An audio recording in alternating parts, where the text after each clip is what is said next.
বর্ধমানের town hall 2400 বর্গফুট জায়গা জুড়ে বিস্তৃত এই ভবন বর্ধমানের অনেক ইতিহাসের সাক্ষী। একসময় সুভাষচন্দ্র বসু, কাজী নজরুলও এসেছিলেন এখানে। তবে দীর্ঘ 30 বছর ঐতিহ্যবাহী এই ভবনের সংস্কার হয়নি। খসে পড়েছে হলের দেওয়ালের পলেস্তরা। 1 বছর ধরে সেখানে নাটকও বন্ধ। ফলে ঐতিহ্যবাহী এই ভবনের সংস্কারের দাবি জানিয়েছিলেন অনেকেই। অবশেষে এত বছর পর সংস্কারের কাজ শুরু হতে চলেছে সেখানে। এতেই খুশি স্থানীয়রা। সরকার এই পরিকল্পনা করেছেন, খুব ভালো লাগলো। এটা যদি হয় তো খুবই ভালো লাগবে, সবাই ভালো লাগবে, আমারও ভালো লাগবে। 18 শতাব্দীর শেষ দিকে বর্ধমান শহরের বুকে গড়ে তোলা হয় এই টাউন হল। পরে এই ভবনের দেখভালের দায়িত্ব নেয় বর্ধমান পুরসভা।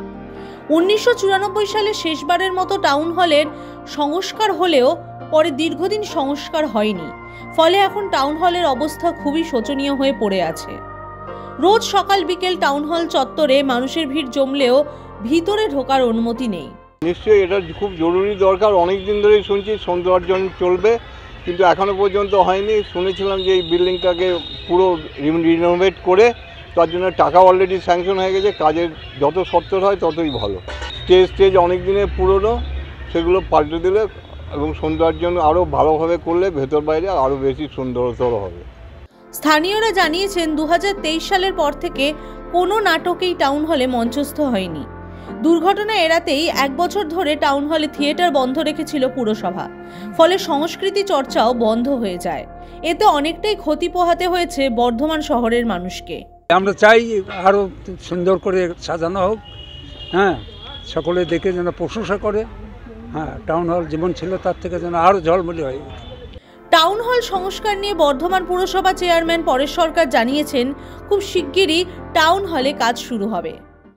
আগামী জানুয়ারি মাস থেকে টাউন হল সংস্কারের কাজ আরম্ভ হবে। 3.5 কোটি টাকা আমরা বরাদ্দ করেছি। 3.5 কোটি টাকা দিয়ে, যেহেতু ওটা হেরিটেজ বিল্ডিং, বাইরে কিছু করতে পারবো না। এই টাউন হল একটা পুণ্যভূমি। এখানে নেতাজি সুভাষচন্দ্র, মহাত্মা গান্ধী থেকে আরম্ভ করে সমস্ত মহাপুরুষদের পদধূলি পড়েছিল।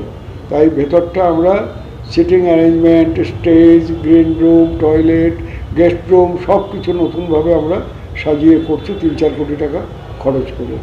বর্ধমান থেকে চন্দন ঘোষের রিপোর্ট, দ্য ওয়াল।